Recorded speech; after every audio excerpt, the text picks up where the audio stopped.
चलो स्टूडेंट्स वर्तमान आम मैंने जानिबा सरल टिश्यू कौन। सरल टिश्यू उद्भिदर को स्थान गुड़िक रही केउ प्रकार उद्भिद रही कौन कहुए बा सरल टिश्यू जानी सारा आम मैंने प्रथम जो तार श्रेणी विभाग में पढ़ा पारेनकाइमा। ठीक अच्छे तो चलो प्रथम जान ना सरल टिश्यू क्या कहुए। तो सरल टिश्यू क्या कहुए तेरे एक प्रकार कोष गठित एक प्रकार कार्य संपन्न करुवा टिश्यू टी ही कौन कहुए ना सरल टिश्यू कहुए। ये केते प्रकार कोष गठित होती केवल गोटे प्रकार कोष ये गठित और केवल गोटे प्रकार कार्य ये संपादित करे तेणुक या कौन कहुए सरल टिश्यू बोली कहुए। तेज सरल टिश्यू को तीन भाग में विभक्त कर पारेनकाइमा कोलेनकाइमा और स्क्लेरेनकाइमा। प्रथम आम मैंने जानिबा पारेनकाइमा कौन तापरे कोलेनकाइमा और स्क्लेरेनकाइमा कौन पढ़िबा। ठीक अच्छे तो पारेनकाइमा कौन तेबे उद्भिदर ये जो स्थान में कोष गुड़िक रही था एगुड़िक देखा साधारणतः कौन होता है ना गोलाकार डिंबाकार और एगुड़िक ढिला भाव में रही था से गुड़िक। ठीक अच्छे जेहेतु ढिला भाव में रही था तेणुक भितर अंतकोशीय स्थान गुड़िक देखा जाए। तेज मुझे तुमको पारेनकाइमा टिश्यू एमती डायग्राम करके बुझे दूचे।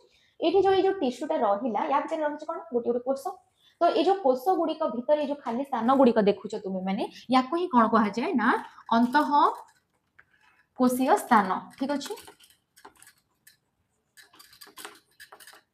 तो केतेटा तुम मैंने टिश्यू रे देखा पाइब ये अंत कोशीय स्थान गुड़िक बड़ थाए केतेटा टिश्यू रे आउ केतेटा टिश्यू रे ये कौन रही है ना कोष भितर छोट आकार में रही है। ठीक अच्छे तो ये कौन देखा साधारणतः पारेनकाइमा टिश्यू टी किभली ना गोलाकार डिंबाकार और ढिला भाव में रही है जेहेतु सज्जित होइकी ता भितर अनेक गुड़िया अंतकोशीय स्थान तुम देखा पाइब।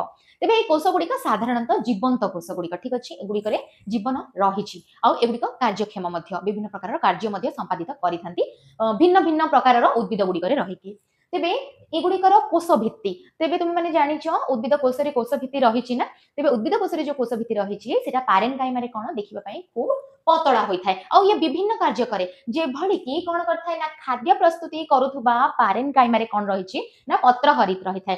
तुम मैंने जानिच जदि पत्र खाद्य प्रस्तुत करें ता भितर कौन रही ना पत्र हरित रही है जे कौन करता है ना खाद्य प्रस्तुति करिवारे मध्ये सहाय्य करता है काहाकू ना उद्भिद मानकू खाद्य प्रस्तुति करिवारे मध्ये सहाय्य करे।